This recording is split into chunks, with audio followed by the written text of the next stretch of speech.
মাদ্রাসার শিক্ষার্থীরাও অনেক মেধাবী, জাতির সামনে তাদেরকে পুরস্কৃত করা, সেই উদ্যোগটা আমাদের অব্যাহত থাকবে ইনশাআল্লাহ।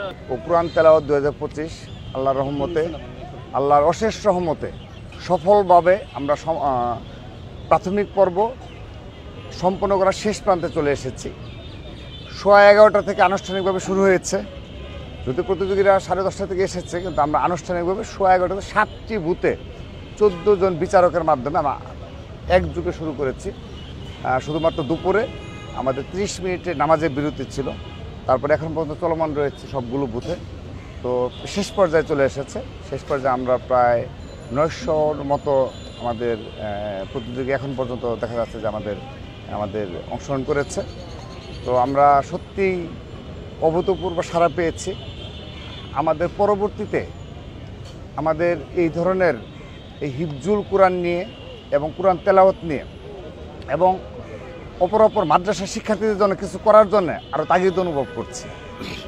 এবং এই কর্মসূচির পর থেকে আমাদের মনে হয়েছে যে সত্যিকার অর্থে শুধুমাত্র স্কুল, কলেজ, বিশ্ববিদ্যালয় নয়, মাদ্রাসার শিক্ষার্থীরাও অনেক মেধাবী, জাতির সামনে তাদেরকে পুরস্কৃত করা, সেই উদ্যোগটা আমাদের অব্যাহত থাকবে ইনশাআল্লাহ। এবং তাদের সেই মেধাকে আমরা জাতীয় পর্যায়ে আমাদের জাতীয় পর্যায়ে তাদেরকে প্রতিযোগিতার মাধ্যমে তাদেরকে আমাদের সত্যিকার অর্থে আমরা যেন বিশ্ববিদ্যালয়ের শিক্ষার্থীদের যেভাবে মূল্যায়ন করি, মাদ্রাসা শিক্ষার্থীদের সেভাবে মূল্যায়ন করি, সেই ধরনের প্রক্রিয়া আমাদের অবলম্বন করতে হবে। যেমন আমরা যখন মাদ্রাসাগুলোতে গিয়েছি, আমরা প্রায় 140টি মাদ্রাসার মতো ঢাকার আমরা গিয়েছি। তো তারা সবাই আমাদেরকে যে বিষয়টি জানিয়েছে যে তারা আন্তরিকভাবে যখন কথা বলেছে আমাদের কেন্দ্রীয় সংসদের টিম, তাদেরকে তারা জানিয়েছে যে বিশেষ করে কলেজ এবং বিশ্ববিদ্যালয়ের স্টুডেন্টরা যে ধরনের শিক্ষা ব্যবস্থার মাধ্যমে এই জাতির নেতৃত্ব বলেন, চাকরি ক্ষেত্রে প্রবেশ বলেন, সুবিধা যেটা রয়েছে, তারাও সেটা চায়।